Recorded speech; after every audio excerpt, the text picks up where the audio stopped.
So, good evening, guys. Welcome back to Cricket Caviar. And today we are going to discuss about the Kanpur Test match, the first test. And after a long series of T20s, the IPL, the T20 World Cup, we finally had a riveting test match involving India. And I don't understand one thing, like these guys, they don't even miss a single IPL match. But, five of the key players of Indian Test unit were rested for this Test match. While New Zealand ensured, even though they played the World T20 final, they ensured that they had their best players ready for this Test match. They rested some players during the T20 series, but I think India did not take this Test match as seriously as they could have.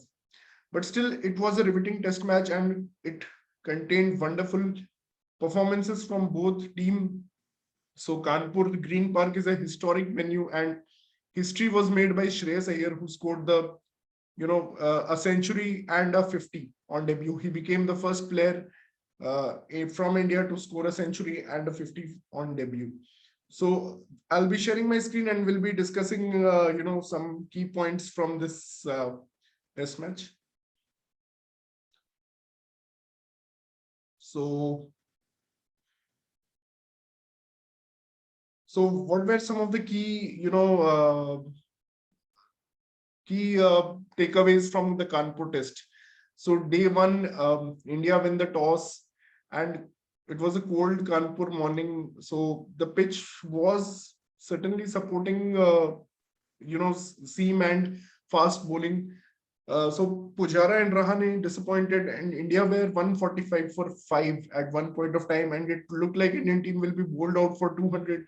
Fantastic bowling from Jamieson and also Tim Southee. And it was Shreyas and Jaddu who came together and stopped the collapse. They had a 120 run partnership from 145, taking India to near to 300. And I would say this first session was, in fact, shared. The second session definitely belonged to New Zealand, and the third session belonged to India. KL Rahul and Rohit Sharma were not there, so we had Shubman Gill, who again started very well. I mean, he looks really beautiful. He's a very strokeful player. He started really well, but could not carry on. We had seen similar performances from him in during the England series, so he needs to, capitalize on these starts. Pujara got a good start. Rahane was looking really well till it was a lapse in concentration. He just overturned a wrong decision. There was a review, and the next ball from Jamieson, he went for a boundary. I mean, the main problem with Rahane is, his short selection and concentration. Both these aspects have been bad. We'll discuss this further, but more about Shreyas Ayyar. Some positives from Shreyas innings was he was compact in defense. He looked very, very compact, very comfortable defending balls by spinners or by pacers, leaving the balls. He had good strike rate, good strike rotation, and that is something that is missing from Rahane's game is strike rotation. I mean, he's either playing the dots or going for the boundaries. I mean, Shreyas Ayyar, he was rotating the strike. He took a lot of singles, a lot of doubles, but he also had that boundary outlet towards the spinners. He's a tall player who has a good footwork to spin, and he can hit those big shots. He has the power game, the footwork game to the spinners. So he has made himself literally undroppable for Mumbai Test. And I now with Virat Kohli coming in for the Mumbai Test, it will be really tricky. Like I'm scared to think that either Pujara or Rahane will have to be dropped, or will India take another approach? We'll discuss that later. But hats off to Shreyas Ayyar for such a brilliant knock. I mean, kudos to him. He was injured a few months back, did not, he lost his captaincy of Delhi Capitals, and coming back, making his test debut just because Rohit, KL Rahul, everyone was sidelined, and coming into the team as the number 5 and, literally saving the team from a position of defeat. That showed a lot of character, and hats off to that innings, really. So, and so on day 2, I would say all 3 sessions went to New Zealand. the day started with a fantastic spell of like 11 overs by Tim Southee. I mean, he bowled continuously unchanged for 1 hour 25 minutes. He was challenging the outside edge of right-handers and the inside edge of left-handers. The way he bowled Jadeja, the way he trapped him also, but that was overturned. The LBW was overturned, and then after a few balls, he bowled Jadeja in the similar way. And fantastic bowling to Saha, change of delivery position, change of crease positions. Pitch had a lot of help for seamers, and Tim Southee really in those not very hot conditions, he was able to bowl 11 over spell, and that fifer from Saudi was amazing. I mean, now Saudi has picked a fifer in UAE, he has picked a fifer in Sri Lanka, I suppose. He has won a test match in Sri Lanka, and this was, in fact, his second fifer in India. He has already picked 7 for 64. That was in a losing cause in 2012. So after that, New Zealand started batting. India could only get to 345, which I felt at that time was a decent total, because I was having that trust in our spinners to get them out cheaply. But Will Young and Latham, I mean, Will Young was only playing this test match because Devon Conway got, injured during the World T20, and he has been on the sidelines of the team for a year now, Will Young, and he was also part of the English Test touring team and also in the home series against Pakistan.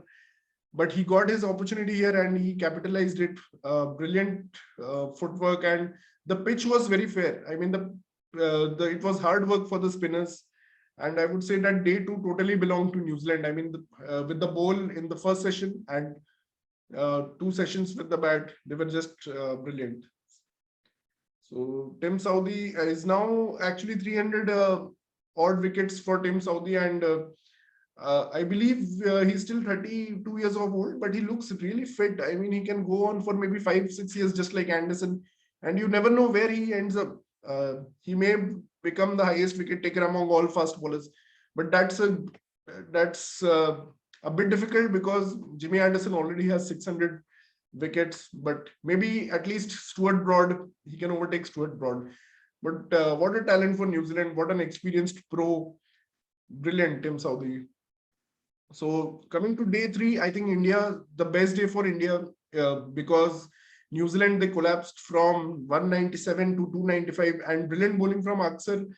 I always feel Acar is the biggest threat in India because he doesn't turn the ball as much like Ashwin and Jadeja do. So the turn is minimal, and that is enough to get the edges. And the highlight for me was like Umesh Yadav taking Kane Williamson's wicket with the new ball, the ball skidding on and trapping Kane Williamson. Kane Williamson has a poor average in India, and it continued because of Umesh Yadav. And Umesh Yadav has this knack of picking big wickets. He picks Oval Mein, he picked the wicket of Joe Root, which was very crucial. And today, on day 3, he picked Kane Williamson. The most other impressive thing about India was KS Bharat, who came in as a substitute keeper for Vridhiman Saha, but his keeping was top notch on a low dying pitch. He stayed so low. He took catches. There was an interesting stumping of Tom Latham, who looked really set and who looked like he could not be dismissed. He was out for 95. He played 282 balls. So well done, KS Bharat. I mean, coming from a small town of Vizag and making into the ranks of the Indian team. And you have Rishabh Pant, Vridhiman Saha, so many keepers, and still be able to make a space for yourself. KS Bharat deserves a lot of credit. Coming to day 4, it's another Indian collapse, and it was 49 for 5. I mean, it was unbelievable. Like Kyle Jamieson and Tim Southee, the way they were bowling, and it was only Shreyas and Ashwin's partnership. Ashwin had a key role in both the innings with the bat. I mean, 38 and 32. So he scored that 70 runs with the bat, which proved out to be really crucial. And the only thing that really, I mean, Shreyas Agar, first of all, credit to him again, another match-saving 50, which took India from the tough waters. And again, the strike rate was so impressive. Shreyas Agar, he always plays at this, 40 to 50 strike rate range, which is the ideal for Test cricket. He doesn't get bogged down too much, but he also has that attacking option with him always to the spin or to the paces. And he has all the shots in the book. That's the best thing about Shreyas Ayyar that we learned during this test match. The only disappointing thing was Saha and Aksar, there was no urgency, and India, like, they declared 10 to 15 overs late. I felt I felt 250, 240 was enough. New Zealand were never going to go for the chase. I mean, in the end, Kane Williamson said in the presentation they could have gone for the chase, but it was always going to be difficult on a day five pitch. The pitch was good. I can understand Rahane's and Dravid's thinking. They played on the safe part and they needed those attacking fieldsmen. They wanted a safe target, but I think 285, I think Saha and Aksar should have shown more urgency there. Saha played a career saving. I don't know if it's career saving or not, but it was a 50, good 50 from Saha, and Aksar also. It was a good partnership, but I think it led to India's downfall. So on this day, I would actually give the first session to New Zealand, second session to India, but I would give this third session as shared because I didn't feel India played according to the needs of the match. If they would have, they wanted to go for the cutthroat win. Had the approach been different, had Virat Kohli been in charge, that would be interesting to see. So was 285 necessary? And on the same day, India declared they picked up the wicket of Will Young, which was controversial. Uh, Will Young was not sure whether to review the decision, although the ball had turned a long way. The interesting thing about that was Ashwin is actually, he was overacting. He was showing his hand that I had bowled a straighter one, but actually it was turning a long way. And Will Young should have reviewed it, but he was probably late by a second or so, and the review could not be taken, and New Zealand, they were unlucky to lose that wicket in the late hours. But one thing I would like to tell that was kind of an injustice to New Zealand because they were only a second late, but Ashwin and Rahane straight away went to the umpire and they were like, they pressurized the umpire. Indian have been good at pressurizing the umpires, to get those small benefits. But I think it's fair only. I think Latham did not want, William to review because there was going to be a tough day five and they would need all the reviews in hand. So I can understand the hesitation, but it was definitely a second or two late. And that was rightly pointed out by Ravi Ashwin, and Rahane and William could not review. But that proved to be the blessing in disguise for New Zealand. And I'm going to tell you how, because Somerville came as the night watchman post the dismissal of William. And what a night watchman innings and day watchman innings he played. I mean, Will Somerville, he faced 190, that partnership was 194 balls long, and really there was a wicketless morning session. And it would need a lot from Indian spinners on a pitch which was low but not turning much to, get the 9 wickets in just about 50 to 60 overs. And there was a bad light also in play. Bad light had come in all the 4 days. So Latham, I think, was brilliant. Tom Latham, he played around 73 overs in this test. He literally extended, मतलब एक दिन उसने बढ़ा दिया test match का. He literally extended the test match by a day. Otherwise, this would have been a 4-day test match with an Indian win. But brilliant from Tom Latham and brilliant from Rachin Ravindra, portmanteau of Rahul Dravid and Sachin Tendulkar. His parents are from Bangalore, and he has been coming to Bangalore every year since 2011 to practice on turning pitches. And all the hard work has paid off for Rachin Ravindra. What a debut for him. A match-saving knock. He played 94 balls, around 15 overs of spin with, 7 closing fielders closing him in and chattering at him. But that was a great composure shown by Rachin Ravindra and also by Ajaz Patel at the end, to keep out the last 4-5 overs when things were getting really nervous. But hats off to New Zealand for drawing this test. And what did we learn from this test? Here's the pick of Rachin Ravindra. What a test debut for him.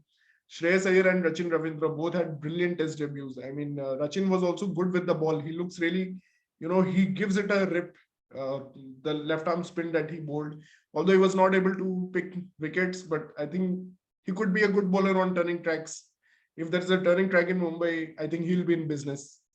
So total session pie, I feel New Zealand won more sessions than India. So 6 sessions to New Zealand and 5 to India, 4 shared sessions. So uh, I would give this a test match to New Zealand actually. Although India were only 1 wicket away from victory, overall I think New Zealand played brilliantly in this test match. So now I want to preview the Mumbai test match. So there are going to be hot, and I was just in Mumbai like a week back, and it's quite humid there. Temperature is still in mid 30s. It's the only city in India where winter does not fall. So I don't think Tim Southee can bowl a 11 over spell in Mumbai. Pitch is going to break easy. There is going to be more turn, and it could be a shorter test match with India winning. I hope so. If New Zealand, they probably may play Todd Astle, the leg spinner, also, because Will Somerville, he has been very good with the bat, but he was not as effective because there is only one left-hander, Ravindra Jadeja, in the entire Indian lineup. So I think they can play Todd Astle for Will Somerville. I'll come to the Indian lineup now. That here is what gets interesting. So Virat Kohli is going to come back, guys. They are not going to. Ideally, I would have liked Cheteshwar Pujara to open because he's struggling as a number 3 batsman. He has not scored a century in last 40 innings. He has not scored a century in last 3 years. He's looking good, gets out, sometimes looking, awkward, unlucky, some weird dismissals. But I don't know what's wrong with Pujara, whether he's too slow, he's wait. Sometimes there is one good ball in the 100 balls that he plays in the initial part of the innings. It's tough to say what's wrong with Pujara, but there is something wrong. And he played some gutsy innings in Australia, but he, as a number 3 is expected to score big hundreds. We had Rahul Dravid, we had Jack Scalise, we had Ricky Ponting. These people peppered centuries in test matches. They had so many centuries. I don't think these people would have gone 3 years, 4 years without a century. So Pujara, I don't know what he needs to do. Does he need to show more intent? I don't think it's really his game. So still, I would back him at number 3 for this test match. Another player under heavy pressure is Ajinkya Rahane. Ajinkya Rahane is the captain, and he has not lost a test match as captain. But I'm not sure whether Rahane will be dropped. I think Kohli is going to back him as his deputy. And he has been really poor. I mean, especially in Indian conditions, he's really poor as a test batsman. He's kind of an overseas specialist. I can see the reason, but not a good batsman in Indian conditions. He doesn't have the singles. He doesn't rotate strike. That's his major problem. He plays a lot of dot balls. He absorbs pressures, and there goes one. He sees the width and he goes for the cut. He goes for the expansive shots when it's not needed. So that loss of concentration really comes early in his innings, which should not happen for a test batsman playing for the number 1, the number 2 test team in the world. So I would like to go also with KS Bharat. I think Saha is not fit and Bharat is a brilliant keeper. I would like to see Bharat get a chance with the bat, and there can be, Bharat maybe coming in as an opener. So I have heard some rumors that Bharat can come as an opener. That means Mayank Agarwal may be replaced. I don't know. So Aksar Ashwin and Ravi Jadeja, the 3 spinners, and I would only go with one seamer to accommodate for Virat, Ajinkya, and Cheteshwar Pujara. I would go with only one seamer, which I feel is enough. I mean, Ishant Sharma didn't bowl really much in the last test match. Spinners are going to do the bulk of the work. So I would just like to keep Siraj. I think Siraj is much better than Ishant. And Umesh was good, but I would like to see him rested and give this test match to Siraj and bowl spin from the other end. But I know it's a bit unconventional because new ball with the new ball, I don't think they will give a spinner straight away. So they may go for Mohammad Siraj and Umesh Yadav, or Ishant and Umesh again. They may repeat it. So if that happens, then one of Cheteshwar, Ajinkya, or Shreyas has to depart the team. Who will it be? it's I think Shreyas should not be dropped because he has scored 150 runs. He's in red hot form, and you should always back the form players. So I think it has to be Ajinkya if someone has to be dropped, because I don't think Cheteshwar will be dropped, and Virat Kohli will not like to come back into the team as a number three batsman, facing Tim Southee and Kyle Jamieson. So I think it's going to be Ajinkya, but I would like to see Ajinkya play at his home ground, which is the Wankhede. So interesting match coming up, guys. So you know, let me know what are your thoughts in the comment sections. What do you think will happen in the Mumbai test? And India should not lose more points, should not drop more points at home, because at the back end we have seen that these points can hurt India. Now Pakistan has overtaken India because they won a test match against Bangladesh. They're having a lot of easy away tours, Pakistan. So, and anything can happen. So India should definitely not lose more points in at home. But on a positive note, I mean, Rahul Dravid has just gifted 35,000 rupees to the pitch curators and the groundsmen for making a fair pitch. I mean, this is a definite change in approach from the Kohli Shastri era, which wanted to play matches on the turners, heavy turners, rank turners, to give that definite home advantage. But Rahul Dravid is going for the fair pitches. They want to. He didn't impress that we want a turner. So definitely it was a fair, good cricketing pitch, and New Zealand also benefited from that. So guys, we'll come back after the next test match. Till then, see you. Bye, and hope you enjoy the second test of this series. Bye, bye, guys.